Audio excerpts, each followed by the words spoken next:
খুব মজাদার দেশি মোরগের সাথে ডিম দিয়ে রান্না করেছি। আসসালামু আলাইকুম।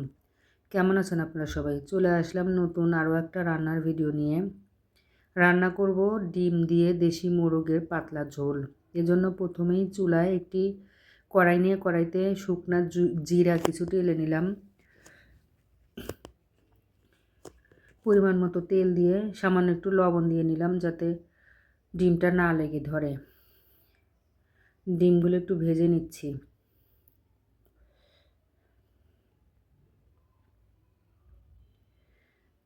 ডিম ভাজা হয়ে গেলে এখন উঠিয়ে রেখে এই তেলের মধ্যেই বেরেস্তা বানিয়ে নেব ফোড়ানি বাটা করার জন্য। তেজপাতা দিয়ে পেঁয়াজ কুচি দিয়ে লাল করে ভেজে নিয়ে উঠিয়ে নেব।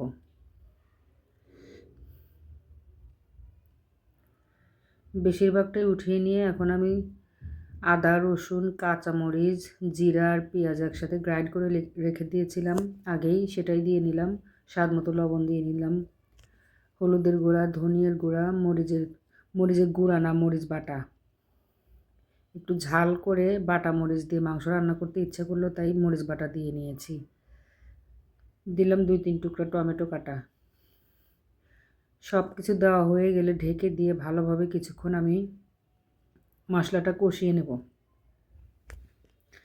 মশলা কষানো হয়ে গেলে উপরে সুন্দর তেল উঠে আসলে এভাবে দিয়ে নিচ্ছি মাংসগুলো, আলু ভালোভাবে একসাথে সব কিছু কষাবো।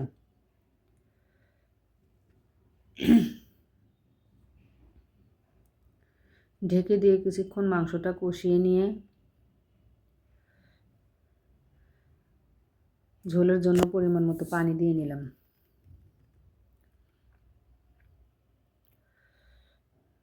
একটু সময় নিয়ে মাংসটা সেদ্ধ করে নিতে হবে।